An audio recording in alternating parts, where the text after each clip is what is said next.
Oi, hoje é a sexta parte da leitura comentada de Os Miseráveis de Victor Hugo e aqui terminamos a segunda parte deste livro intitulada Cosette, onde finalmente conhecemos completamente esta personagem, ou não, né?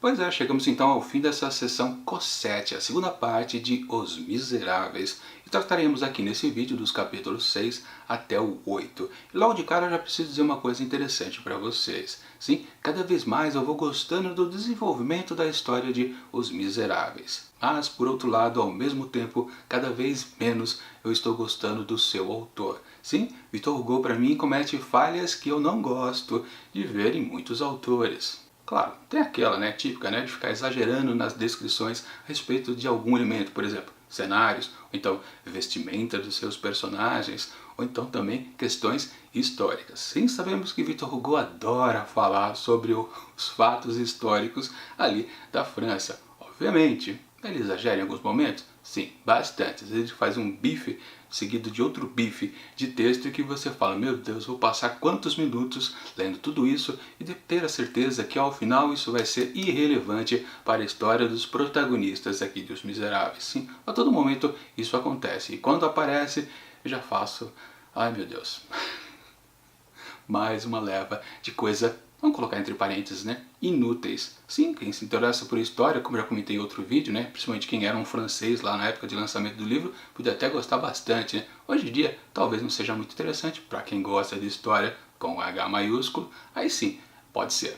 Mas quem está interessado nas desventuras de Jean Valjean, aí acho que não. Mas enfim, isso é até perdoável num certo momento. Mas aquilo que eu não gosto mesmo em Victor Hugo é seu apontamento pessoal a respeito daquelas questões que ele está apontando para com os seus protagonistas. Sim, ele faz um forte ativismo na sua crítica social. E eu também já havia reclamado disso lá em outro vídeo passado, não sei se foi no segundo ou no terceiro vídeo, nas questões lá do capitalismo, quando ele literalmente parou a história para dizer, ou melhor falando, né, para falar mal a respeito das questões que envolvem o dinheiro, o lucro e como isso acarreta a miséria das pessoas. Aquelas visões meio tortas, sempre lembrando, né, que o próprio personagem aqui, Jean Valjean, foi um capitalista que cresceu e levou consigo toda uma população que havia em volta. E também lembrando mais ainda, o próprio autor Victor Hugo é sim um cara que ganhou muito dinheiro fazendo coisas que as pessoas podiam comprar, ou seja, ele estava ofertando algo que as pessoas queriam, ele não estava forçando ninguém a comprar as suas obras. Ou seja, Victor Hugo no fundo parece que era um idealista que vai contra os seus próprios princípios, ou o seu próprio estado natural que ele se encontra. É uma coisa meio de maluco. E é o que está acontecendo também nesses capítulos finais aqui da seção 2, intitulada Cosette. Mas vamos explicar, né? Aqui no livro 6, intitulado Petit Picpus, temos toda a explanação do que é aquele convento ali onde Jean Valjean e Cosette se abrigaram, meio que às pressas, para fugir lá do inspetor Javert. Sim, logo de cara quando a gente começa a ler os primeiros parágrafos, a gente já sabe, pode esquecer que Jean Valjean e Cosette não vão aparecer nessas páginas seguintes. Né? A gente já sabe que quando o Victor Hugo começa com esses termos, sim, ele vai falar e vai até cansar. De qualquer forma, é uma sessão interessante, porque eles põem completamente como é a vida de claustro ali daquelas freiras dentro daquele convento, que é baseado nas regras das Bernardinas/Beneditinas. Sim, é uma vida sofrida, de muito pesar, de sacrifício, de autossacrifício, né? Principalmente, né? Elas se punem, se flagelam também em nome dos outros, o que é algo muito próprio ali da religião. E para isso, né, o Victor Hugo acaba expondo para a gente vários exemplos dessa vida monástica, com várias pessoas reais e outras fictícias. É uma salada até interessante, mas que também às vezes cansa, porque a gente não fica sabendo se a gente deve prestar atenção ou não naqueles personagens. De qualquer forma, todo esse livro 6, às vezes soava interessante para mim e às vezes não. Ficava naquela balança, tô gostando, agora eu já não tô gostando. E cadê Cosette? Cadê Jean Valjean? Mas de qualquer forma, assim, a gente podia considerar que tudo aquilo que estava expondo pra gente era uma exemplificação de mais uma vida, vamos colocar entre aspas, miserável. Mas porque, entre aspas, bom, porque elas querem estar lá, né? Aliás, o grande momento que eu posso destacar aqui de Petit Picpus é exatamente aquela coisa das freiras, lá naquela clausura delas, né, a falta de visão do exterior, elas começarem a ouvir uma flauta. A imaginação daquelas moçoilas, noviças, já freiras, principalmente mais as noviças, né, e as protelantes, elas, claro, ficam pensando em quem pode ser aquele homem charmoso que está tocando aquela flauta, aquela música que elas ficam repetindo dias após dia, né, incomodando muito as madres. E o que acontece ao final, né? Depois, uma das noviças, acaba descobrindo que nada mais, nada menos que quem toca a flauta é um homem idoso, um velho caquético em cima de algum telhado. Nesses momentos, aí sim, eu acho que o Victor Hugo é um grande escritor, porque ele traduz completamente tudo que aquelas mulheres vivem ali dentro daquele convento, numa questão bem simples da imaginação, dos desejos, obviamente humanos, que caem completamente por terra quando a gente percebe a realidade na nossa frente. O problema é que logo em seguida vem o capítulo número 7, o livro número 7, intitulado Parêntese. E aí começa o problema. Aliás, ainda bem pelo menos que o Victor Hugo colocou esse título no seu capítulo, porque realmente é uma bela parada de história para expor exatamente aquilo que ele quer com os miseráveis. Sim, no fundo, ele não quer contar uma história de miseráveis, porque diz aqui no comecinho, este livro é um drama cujo primeiro personagem é o infinito, o homem é o segundo, ou seja, os personagens Jean Valjean, Fantine, Cosette não interessam ao autor. São meros instrumentos de trabalho. O trabalho aqui de Victor Hugo é expor o seu ativismo. Ele quer deixar bem claro o que ele pensa a respeito dessas questões sociais, sobre a miséria. E no fundo, ele não quer exatamente contar uma história pra gente. E na minha crítica, que eu falei lá no começo, ele não quer fazer com que a gente pense a respeito de algo a partir de seus personagens. Não, ele quer primeiro dizer aquilo que ele pensa e depois você pode até dar uma olhada nos personagens que ele criou. Porque é isso que trata exatamente de todo o livro 7. É uma exposição que ele faz, uma tradução do que ele acabou de dizer lá com o capítulo número 6, o Petit Picpus. Ou seja, tudo que ele falou a respeito do convento, sim, já tinha bastantes questões bem expostas lá e bastante coisas na entrelinha que qualquer leitor experiente, que já leu bastante, consegue perceber a vida sofrida daquelas mulheres. Não precisa ninguém depois ficar traduzindo tudo pra gente. É isso que eu não gosto de Victor Hugo. Já não gostei lá na primeira coisa que ele fez lá com as questões capitalistas e agora piorou de vez. Isso porque dessa vez ele assumiu completamente o seu ativismo. Ele quer passar algo pra gente, ele quer enfiar alguma coisa dentro da nossa cabeça, mesmo que a gente possa concordar ou não. Agora veja só que curioso, eu até concordo com o Victor Hugo em muitas questões que ele diz a respeito do claustro ali dentro do convento. Sim, pra mim, beira maluquice muitas coisas, muitos comportamentos dessas freiras, principalmente os altos flagelos. Pra que elas se punem tanto? Beira sim uma maluquice, claro, numa visão de quem não é religioso. No meu caso, eu não sou religioso, mas não é por causa disso que eu quero que as pessoas pensem exatamente igual a mim. Mas é sim o que Victor Hugo quer fazer com seus leitores. Vocês que estão me lendo, vocês devem pensar exatamente no que eu estou dizendo aqui para vocês. E é isso que ele começa a fazer a cada novo capítulo aqui do livro número 7. Primeiro, como expus, é quando ele faz uma identificação do que é exatamente o livro. Mas, logo em seguida, já no capítulo número 2, ele já começa a dizer, né, do ponto de vista da história, da razão e da verdade, o monarquismo é condenado. E continua, lá por exemplo, no 3, o monarquismo, tal como existe na Espanha e tal como existe no Tibete, é uma espécie de tísica para a civilização. Paralisa de vez a vida. Despovoa simplesmente, clausura, castração. E continua lá pelo 4, homens se reúnem e habitam em comum. Em virtude de que direito? Em virtude do direito de associação. cerram-se em suas casas. Em virtude de que direito? Em virtude do direito que todo homem tem de abrir ou de fechar sua porta. Não saem. Em virtude de que direito? Em virtude do direito de ir e vir, que implica no direito de ficar em casa, lá em suas casas. O que fazem? Falam baixo, baixam os olhos, trabalham, renunciam ao mundo, às cidades, às sensualidades, aos prazeres, às vaidades, aos orgulhos, aos interesses e muitas outras coisas mais. Ou seja, aqui literalmente ele está conduzindo o pensamento das pessoas. Ah, é assim? Ah, é tal coisa. Isso é visível. Depois, no 5, eles oram. A quem? A Deus. Orar a Deus. O que isso quer dizer? Depois, no 6, quanto ao modo de orar, todos são bons, contanto que sejam sinceros. Virem seu livro ao contrário e estejam no infinito. Isso aqui, na verdade, é uma bela de uma bobagem. Escrito aqui pelo Victor Hugo, virar o livro ao contrário se alcança o infinito? Não, né?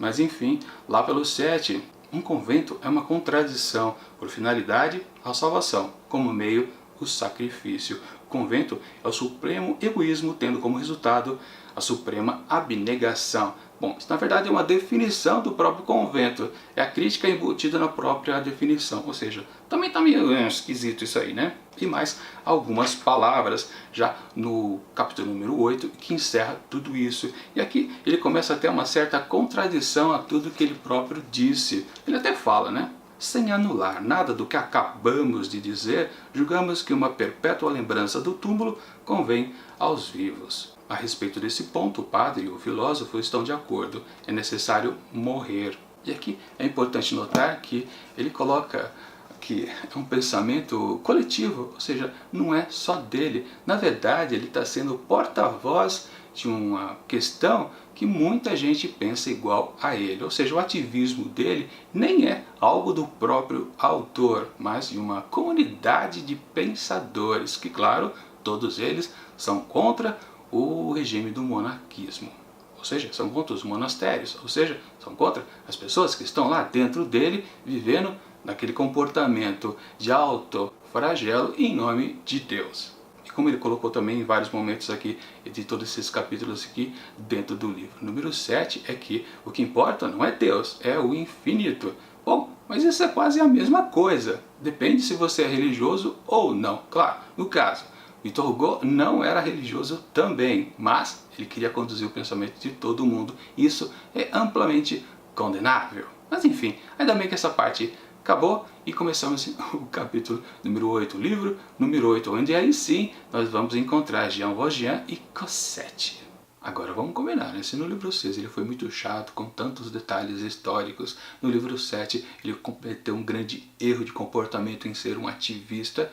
Claro, aqui no livro 8 ele foi simplesmente sensacional, porque ele nunca foi tão engraçado. 2 livros chatos e em seguida um completamente divertidíssimo. Sim, eu nunca ri tanto em Os Miseráveis quanto aqui neste capítulo. Sempre vai lembrar, né? Lá na fase do Bispo Bienvenu, a gente ria muito, principalmente por causa da sua irmã, né? Ela não se conformava muito com aquela coisa de viver na pobreza por causa do irmão, né? Mas ela aceitava, no fundo, tudo aquilo. Mas aquelas tiradas eram bem interessantes. O próprio bispo também, ele também falava algumas coisas engraçadíssimas, né? Mas, com certeza, aqui no 8 parece pura comédia. Meio que até de propósito, talvez, para compensar, né, 2 livros anteriores que ele sabia, assim, Victor Hugo, que estava escrevendo, que podia ser maçante. Ele não queria perder os seus leitores. Com certeza. Burro ele não era. Ele sabia domar sim aqueles que o estavam lendo. E claro, de novo, o que ele faz? Ele se vale do grande artifício que ele tem de quer colocar muita ação para segurar assim o interesse dos leitores. Uma pitadinha aqui de mistério, uma pitada também de suspense e muito aqui neste capítulo, porque realmente a gente não sabe o que vai acontecer para a vida de Jean Valjean, que novamente, claro, vai correr perigo. Mas vamos fazer um recapitulamento também, né? Jean Valjean e Cosette se abrigaram lá dentro do convento sem saber que aquilo ali era uma instituição religiosa, muito menos que era completamente cheia de regras e muito rígidas, que aliás é o que vai atrapalhar eles para os dias futuros. E claro, também precisamos lembrar que houve o retorno daquele personagem misterioso, né, que surgiu praticamente do nada, ou ressurgiu do nada, que foi o Sr. Fauchelevent.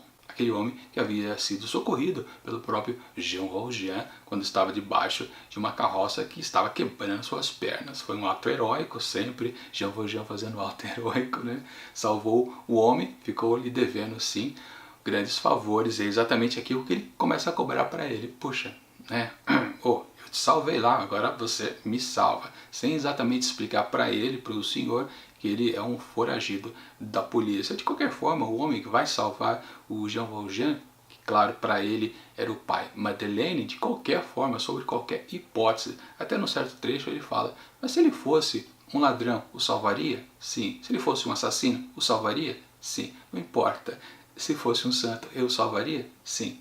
Para ele, por Fauchelevent, ele é um santo, o pai Madeleine. E aí entra a sinuca de bico, literalmente, né? Porque não pode haver um homem ali dentro do convento, excetuando, claro, o próprio Fauchelevent, porque ele é o cara que cuida ali das coisinhas, da manutenção ali dos prédios.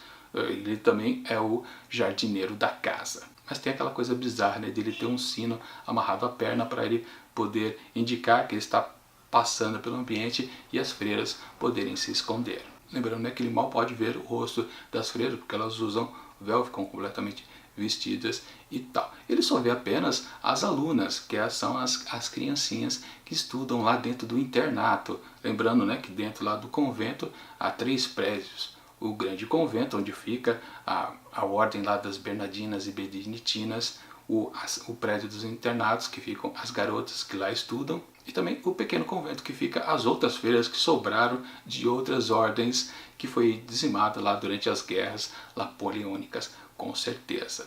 Mas o que importa é que ali homem não pode ficar, e se for pego ali dentro, obviamente é preso com justa causa, né? Claro, Cosette até podia ficar, né? E aí vem uma solução, pelo menos, né?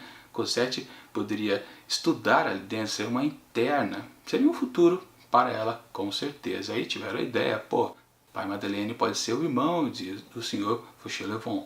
E é com essa ideia fixa que ele vai atrás da Madre Superiora. Só que por culpa do destino, tudo começa a se resolver e também se complicar. Uma certa feira, a Madre Crucifixion acaba falecendo, aliás, Madre curiosa, né? Ela já dormia durante vários tempos dentro do seu futuro caixão. Coisa meio esquisita. E claro, ela pediu que ela fosse enterrada ali mesmo dentro do prédio do convento. Só tem problema, né? Não pode, né? Por causa das questões, vamos colocar também assim de modernidade, de um certo capitalismo, né? Não se pode mais enterrar os mortos perto das propriedades em que eles viviam, mesmo que seja um religioso, ou seja, dentro do próprio convento. Não, tem que ser mandada por um local específico, controlado pelo Estado, dentro de um cemitério municipal.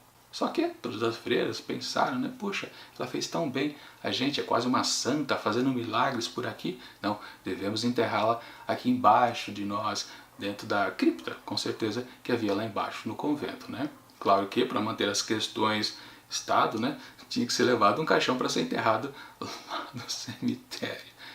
Claro, seria enterrado algo completamente vazio, já que o corpo da falecida continuaria ali dentro da instituição. Mas também aí veio a solução de saída de Jean Valjean, né? Ele poderia ir dentro do caixão. Claro que a gente já viu essa solução sendo replicada ao longo dos anos em muitas e muitas histórias. Não soa como novo, né? Aliás, o próprio Victor Hugo, na figura do seu narrador, diz que isso ali foi uma solução da vida real, né? Agora eu não lembro quem foi a personalidade histórica que colocou sua amante para dentro do convento, onde ele estava com certeza aprisionado. Ela entrou e saiu dentro de um caixão. Que coisa curiosa, eu não sabia disso. Mas aí sim, quando as questões históricas são interessantes para a própria narrativa ficcional. De qualquer forma, sim, tivemos essa grande emoção de ver Jean Valjean dentro de um caixão e ser literalmente enterrado vivo, quando teve aquele quiprocó, quando o coveiro, amigo do Fauchelevent, morreu também. É bom que esse todo capítulo aqui, o 8º livro dos Miseráveis, discute muito a morte. Claro, tem a ver com os 2 primeiros, exatamente, o 6 e o 7, onde inclusive no 7 principalmente o Victor Hugo fazia muitas críticas a respeito desse conceito de morte e de você precisar de um Deus para renascer e tudo, blá blá blá blá.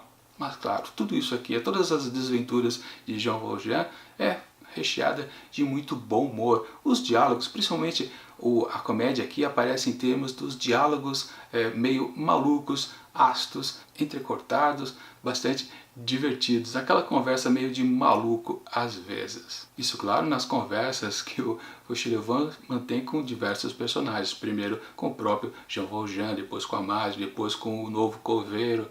Enfim, todos eles sempre divertidíssimos. E vamos combinar, né? Esse novo personagem aqui, esse personagem que retornou, o Fauchelevent, é muito inteligente, muito perspicaz, mesmo sendo uma pessoa um pouco, não muito aculturada. Aliás, né, ele até se finge de bobo para as madres, para poder ficar ali dentro. Ele sabe, se ele for um homem que se mostra esperto, capaz de entender todo o contexto onde vive, ele não será aceito.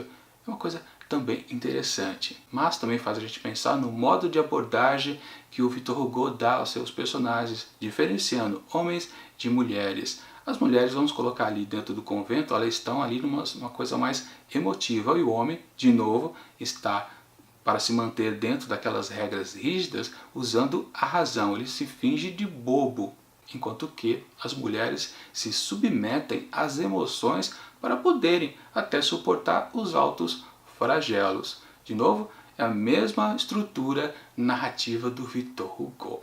E falando narrativa, né, precisamos lembrar, estamos encerrando aqui a segunda parte, titulada Cosette. E quem é Cosette? Cosette não é nada, para falar a verdade, é apenas um personagem secundário, assim como acabou sendo Fantine sobre alguns aspectos. Parecia um personagem importante, mas que no fundo foi renegada a uma certa distância. O eterno protagonista aqui de Os Miseráveis é Jean Valjean o tempo todo.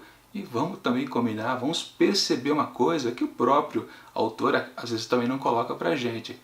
Sim, as mulheres. O que são as mulheres aqui em Os Miseráveis? Lembrando, o capítulo 7, 6 e 7 foi uma grande crítica ao estado miserável que essas mulheres, as freiras, têm que suportar quando entram nesse monaquismo. Ou seja, passam a ser freiras dentro de um monastério. Vamos dizer que Victor Hugo quis expor a vida miserável delas ali dentro. Sim, podemos dizer que é a verdade. E depois ele faz até uma certa comparação com Jean Valjean ao final do capítulo 8, quando ele compara a sua vida lá de presidiário com a das mulheres. Lá, por exemplo, quando era um prisioneiro, ele foi reduzido a um número, e as mulheres aqui dentro do convento são reduzidas a um apelido. Elas não têm mais os seus nomes verdadeiros de batismo. Mas precisamos levar em consideração que sempre as mulheres aqui dentro da história Os Miseráveis, elas são coadjuvantes, elas não têm nenhum protagonismo. Talvez agora, no futuro, sim.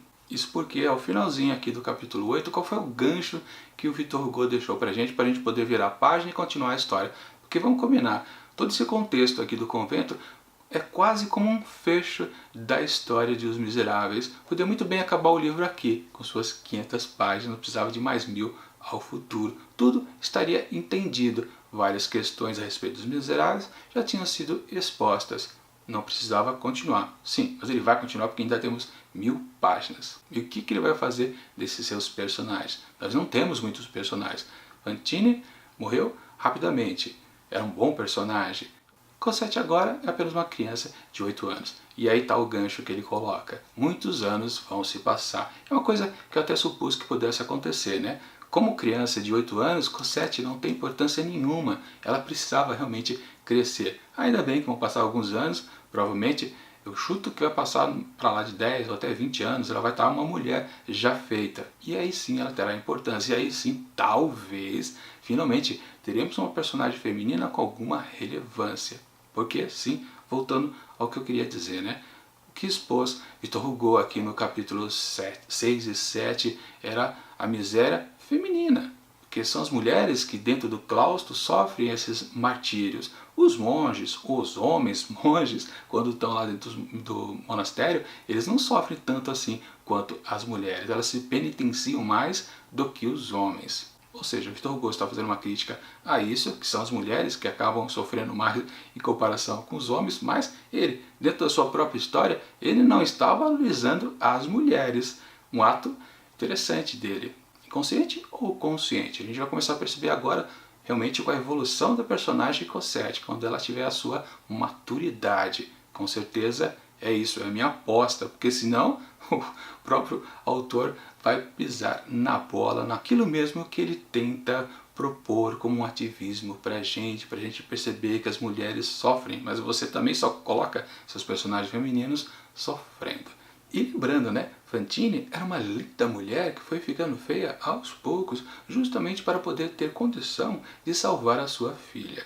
E claro, ela estava se autopunindo, se autoflagelando para salvar Cosette. E a gente pode fazer uma comparação imediata justamente com as freiras. Por adoração a algo, ela se pune, se prejudica completamente. Será que Victor Hugo está fazendo essa comparação também? Ou é só a gente? Somente eu, por exemplo. E quem será que, na questão de Fantine, ela fazia uma adoração a um deus ou a um infinito? Cosette é um deus para ela ou é um infinito para ela? Sim, o que Victor Hugo pensava a respeito de Fantine nesta questão do seu autoflagelo? Será que ele vai explicar para a gente? Ou a gente pode pensar à vontade? Não precisaremos ir pelo seu determinamento. Bom, e domingo que vem teremos o 7º vídeo aqui da leitura comentada de Os Miseráveis, iniciando uma nova fase, a terceira parte, intitulada Marius, e será do livro 1 até o 5. E quem é esse Marius? É um homem? É uma mulher? Não sei, não sabemos. Será que, vou chutar, é minha expectativa, será que será o interesse romântico de Cosette no futuro, quando ela já for uma mulher bem feita? Eu acho que sim, com certeza, mesmo porque eu já vi uma imagem relacionada aos Miseráveis do filme, aquele musical lá do ano de 1917 ou 18, agora eu não lembro exatamente quando foi, acho que foi 17, né? E acho que ganhou alguma coisinha lá no Oscar de 2018. E lá do filme eu tenho uma imagem de um casal, que até agora eu sei que não é nem Fantine, muito menos Jean Valjean. Sim, afinal de contas eles nem se relacionaram amorosamente falando. Então, portanto, eu chuto por dedução que assim Cosette com mais alguém. Quem sabe esse tal Marius, se esse personagem for realmente um homem. Enfim, eu vou descobrir domingo que vem com vocês aqui nos comentários da leitura comentada de Os Miseráveis. E tchau!